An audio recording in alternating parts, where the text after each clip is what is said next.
Hey guys, I just want to talk about something that's been on my mind heavily for a while now, but has really come to a surface even here over the last week or two, and that is cowardice and courage. Courage and cowardice. And what is cowardice? What is courage? Well, courage is a virtue. I would say it's the foundation of all virtues. And cowardice is emptiness. Cowardice is the absence of virtue. Cowardice is what's plaguing our nation today. And I just want to talk about it for a minute because I wrote about this in the book that I have written recently. And yeah, basically the villains that are in my book are just cowards. They're not, they're empty. They're hollow. The enemies are called hooded hollows, right? They look like they might have substance.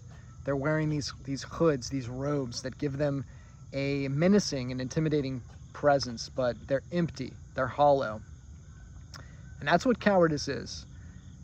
I think there's a lot of enemies that we have today that are cowards, that they look like they might have something under their words. They look like they might have something under their actions, behind their actions, but it's not. It's just empty. It's just cowardice.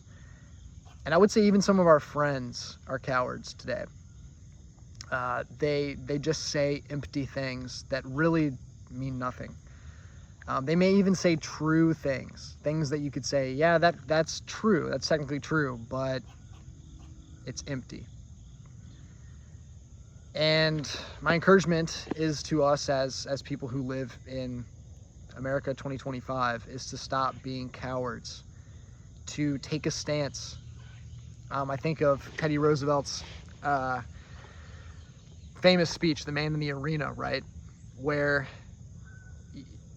it is better to try and strive valiantly and fail than to do nothing at all, and especially to mock those who try, to mock those who put something at stake, who lay it down, and who maybe fail along the way and stumble, right? But they're in the arena. The courageous men in today's society are in the arena fighting, and it is not right for those of us who are not in the arena to mock them, to say that,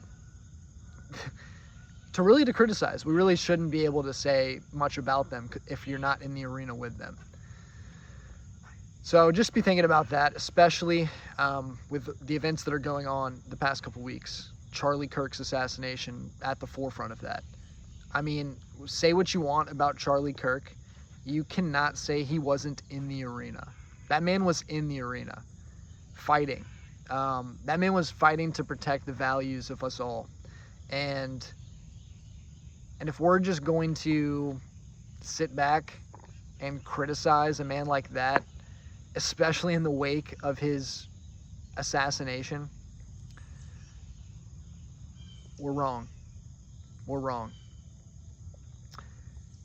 And we, especially as Christians, should be able to make moral judgments with confidence. And if we go wrong, well, at least we've said something, right? At least we've put ourselves out there, and now we're open to correction. Charlie Kirk lived in that way. He put himself out there, and even if he might have said something wrong or something that wasn't right, he at least was showing you what he believed and was opening himself to the correction of others. And are you doing that? Or are you hiding and judging other people, though you don't even speak what you believe yourself? If so, find courage. Repent of cowardice, and start living like you're in the arena.